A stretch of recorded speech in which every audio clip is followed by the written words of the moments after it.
hour and the moment for accountability so that we can reclaim this democracy, Maria.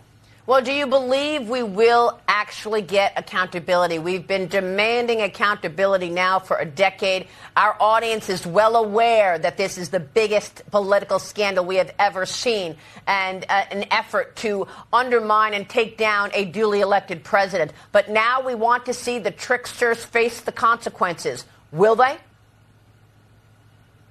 I have complete confidence in the Department of Justice to follow these facts, to follow this new, further avalanche of evidence, and to take all the necessary legal steps to ensure that the wrongdoers, the coup plotters, the schemers, and the insurrectionists are held fully accountable under the laws and Constitution of these United States. Yes, Maria, I believe that.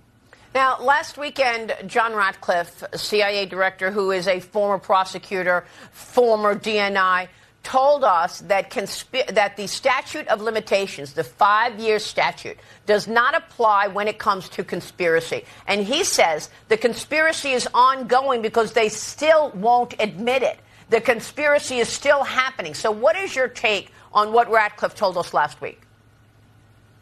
Oh, he's completely right. So several of the statutes I mentioned, we have not even come close to eclipsing the statute of limitations. But more than that, it is an ongoing and continuing conspiracy. It continued through the entirety of President Trump's first term. It continued through the entirety of President Biden's term in office. And it continues to this day. There are still deep state coup plotters who are trying to conceal and hide this information on behalf of the people they are protecting. There are still staffers in Democrat offices who know the full truth, who are concealing that truth. So all of this behavior, all of this conduct collectively means the conspiracy hasn't ended, is ongoing. Comey in particular has throughout the years engaged in conduct and lies, public statements, and testimony in front of Congress. False testimony whose sole purpose was to perpetuate and continue the conspiracy.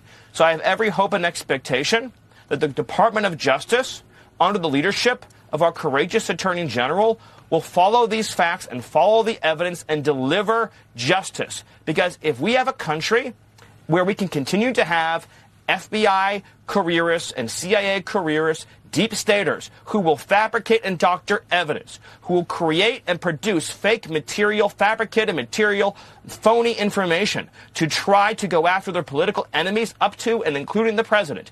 If we continue to create the impression and the reality that there is not a criminal, a severe criminal penalty for such conduct, it will never stop. It will never desist. It will keep on going forever. And we will continue to have a country that is sabotaged endlessly by the production of fake documents, fake material, fake plots against democratically elected officials. We can't have that. There must be consequences. Well, I mean, it's just extraordinary to me that the mainstream media has completely